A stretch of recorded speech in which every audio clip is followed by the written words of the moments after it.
വൈക്കാൻ പിടിച്ച് നടക്കണ്ടേ? ആ ഓക്കെ. അതെ ഈ കൈ ഇങ്ങനെ ഇങ്ങനെ പിടിക്കരുത് കേട്ടോ. കിടത്തിയിട്ട് ആ വൈക്കാൻ അവിടെ കണ്ടല്ലോ മോൻ്റെ കൈ ഇട്ട് വൈക്കാൻ ഇത് വിട് കേട്ടോ. ഈ കൈ ഇട്ടെ. ആ എന്നിട്ട് അങ്ങനെയല്ല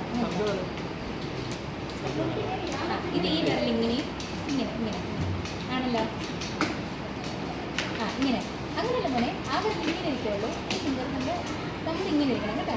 പിന്നെ കുഞ്ഞ് സ്റ്റിക്കാണ്, 3 വെച്ച സ്റ്റിക്കാണ്. അല്പം നീട്ടിയിട്ട് നമ്മൾ ഇടത് വശത്തേക്ക് മൂവ് ആകുമ്പോൾ വലത് കാല് ചലിപ്പിക്കണം, വലത് വശത്തേക്ക് മൂവ് ആക്കുമ്പോൾ ഇടത് കാല് ചലിപ്പിക്കണം. ഓക്കെ, നടക്കണം നമ്മൾ.